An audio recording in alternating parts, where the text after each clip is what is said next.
D'abord, la formation était très conviviale, c'était très agréable. Et c'était la façon dont tu l'as animé et dont tu as su transmettre l'expérience, d'une façon qui ne semblait pas évidente au départ. Oui, c'est vrai.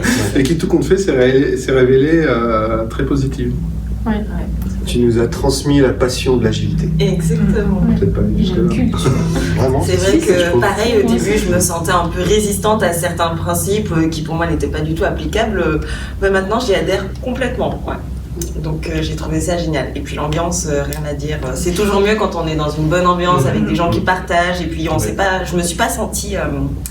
on ne m'a pas demandé de me taire. En gros, on a débattu avec moi quand il fallait. Et ça m'a permis de mieux comprendre aussi. Donc j'ai trouvé ça génial. Ouais. Ce qui est bien, c'est qu'on fait des entraînements, mais c'est pas du bachotage en fait. On essaie de comprendre pourquoi on répond telle ou telle réponse plutôt que de se dire la réponse c'est ça. Essaie de retenir que la réponse c'est ça. Et tu prends le temps de nous dire pourquoi c'est cette réponse et pourquoi c'est pas celle-ci. Et tu fais ça avec tous les intervenants, donc ça c'est assez rare de voir ce côté vraiment spécifique à chaque personne pour que chaque personne monte en compétence vraiment sur le sujet. Mais ça c'est assez rare je pense. Ouais. Plus le côté aussi qui est un peu agréable, c'est que tu racontes d'autres anecdotes, des anecdotes personnelles ou de vie qui, moi en tout cas personnellement, m'ont touché et m'ont fait réfléchir sur ma façon de voir les choses en dehors de l'agile, ma façon de voir les gens, de voir les choses qui permettent aussi de vivre différemment après la formation.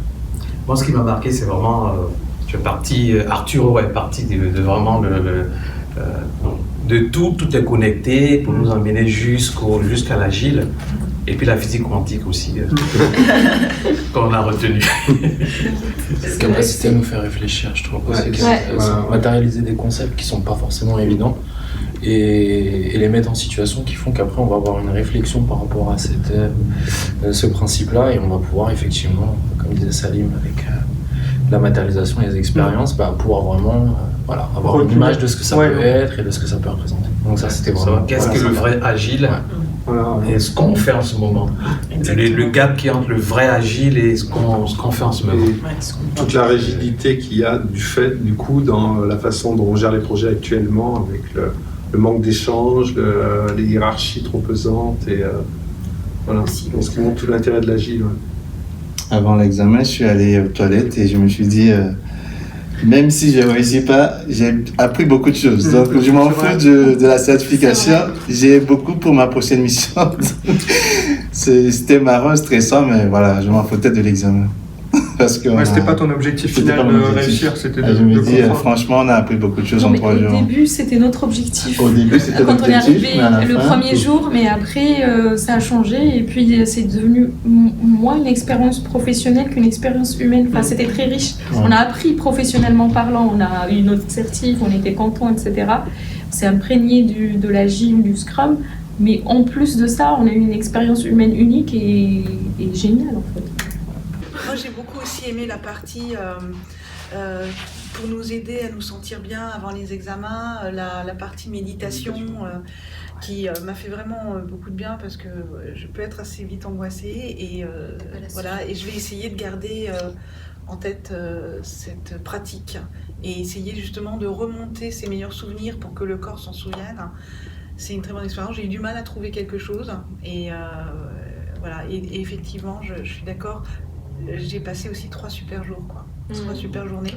Et en fait, réussir à... On se connaissait pas, on était 14 et on est devenus quand même copains. On riait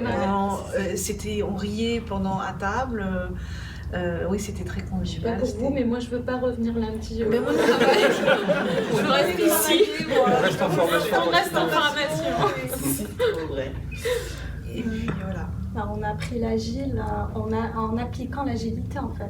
C'est l'interaction, l'échange, c'était pas scolaire et c'était vraiment en agilité. C'est vrai que la différence avec d'autres formations, on a beaucoup de bachotage, beaucoup de PowerPoint. Exactement. Alors que là, c'était vraiment cas pratique sur cas pratique. Zéro doc. On n'a pas vu le temps passer. Je sais pas pour vous. Oui. Et même si, moi personnellement, les nuits étaient courtes parce que comme je suis lente en anglais, que je lisais et tout ça, et bien même si j'étais vraiment fatiguée, et bien j'étais toujours pleine d'énergie finalement dans la journée, c'était incroyable. Et j'étais active.